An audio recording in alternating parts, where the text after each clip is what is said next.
বন্ধুরা, লাইফে মাঝে মাঝে আমি বেকুব হয়ে যাই, কেন জানেন? এইখানে এক ফকির এসে আরবিতে আমার কাছ থেকে ভিক্ষা চাইতেছে।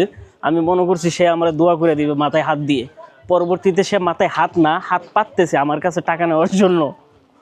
আরবি মানে যে এখানে দোয়া অথবা অন্য কিছু তা না।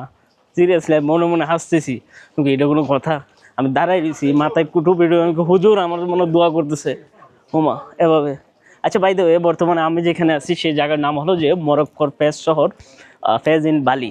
পৃথিবীর সবচেয়ে পুরানো শহরগুলোর ভিতর একটি এবং ৯,০০০ গলি নিয়ে বিস্তৃত এই শহর, যেটা কিনা ওয়ার্ল্ড হেরিটেজ ইউনেস্কো থেকে স্বীকৃতিপ্রাপ্ত। এবং এই নিয়ে চমকপ্রদ কিছু ফ্যাক্ট এবং ইনফরমেশন নিয়ে আমি ব্লগ সাজিয়ে আপলোড করে রাখছি রুহান ব্লগে। আপনারা চাইলে এখন গিয়ে দেখে আসতে পারেন। বাই দ্য ওয়ে, আপনারা চাইলে আমার সাথে টিকটক, ইনস্টাগ্রাম, ফেসবুকেও অ্যাড হয়ে যান, যে যেখান থেকে দেখতেছেন আদার প্ল্যাটফর্মগুলোতেও। বিকজ ভিন্ন টাইপের কিছু দেখতে চাইলে এবং পৃথিবীটাকে অন্যভাবে যদি দেখতে চান তাহলে সাথেই থাকুন।